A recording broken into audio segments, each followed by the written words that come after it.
Good afternoon train. আমি একটু বেরোচ্ছি, স্টেশনে যাচ্ছি। তোমরা দেখো, এই দরজাটা দিয়ে দাও, খেয়ে থালা থালা খেয়ে দেখুন। দেখো মুখটা কই, মুখটাই তো দেখো, একটু স্টেশনে যাচ্ছি। আমি আসছি তাহলে।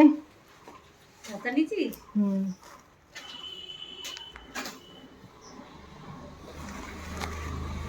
দেখো বেরিয়ে এনে বিড়াল তালা দিয়ে দিও।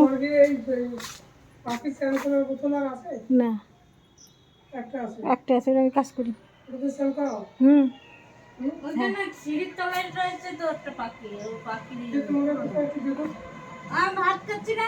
দেখো শীতলা থাকতে পারে একটা।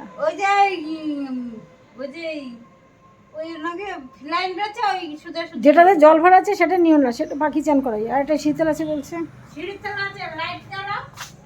হ্যালো ফ্রেন্ড, বেরিয়ে এলাম। এই দেখো আমি বাড়ি থেকে বেরোচ্ছি। তোমরা দেখো, একটু স্টেশনে যাচ্ছি। দেখো এতগুলো শাড়ি নিয়ে যাচ্ছি। এতগুলো শাড়ি দেখিস না, যেটা দিয়ে আমি চান করে সেটা নেয় নেয়। এতগুলো শাড়ি সব ফলস পিকো করতে দেবো, ব্লাউজ করতে দেবো, তার জন্য যাচ্ছি। এখন আমার টাকা ধ্বংস করতে যাচ্ছি। দেখো স্টেশনে চললাম, আমি টাকা ধ্বংস করতে চললাম।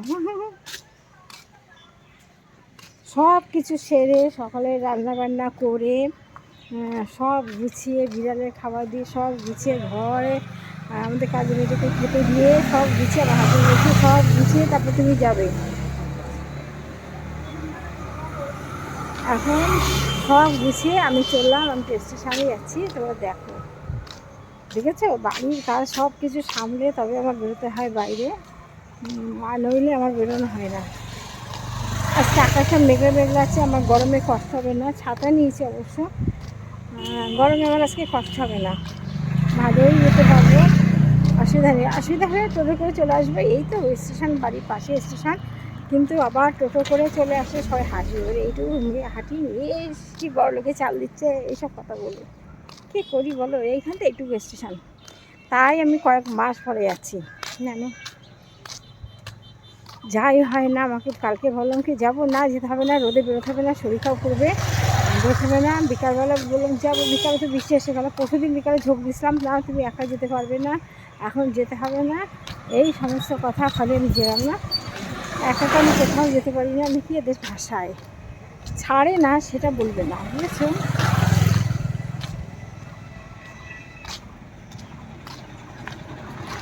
পুরোনো জামা কাপড় দিয়ে আসো। এ বাবা, আমি তো বাড়ি থাকছি না, আমার অনেকগুলো শাড়ি জমে গেছে।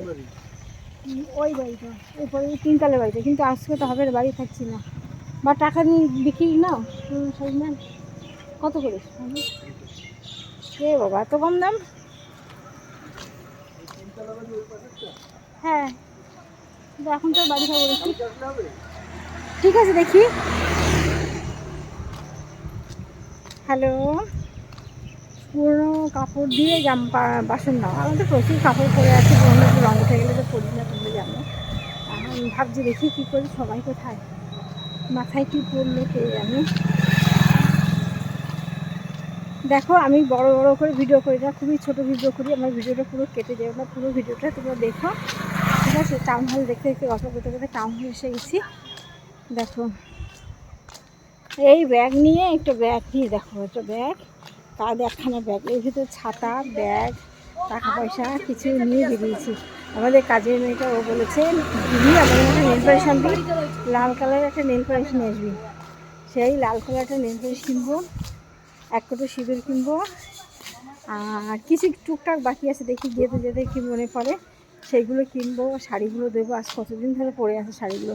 ষষ্ঠীতে দুটো শাড়ি, আমার নতুন শাড়ি রাখতেই ইচ্ছা করে না, যত নতুন শাড়ি থাকে সবই আমি পরে ফেলি, বুঝেছো? দেখো তোমরা দেখতে থাকো, আমার চললাম আমি স্টেশনে চললাম। দেখো দেখতে থাকো, গোবরডাঙ্গা স্টেশন দেখতে থাকো।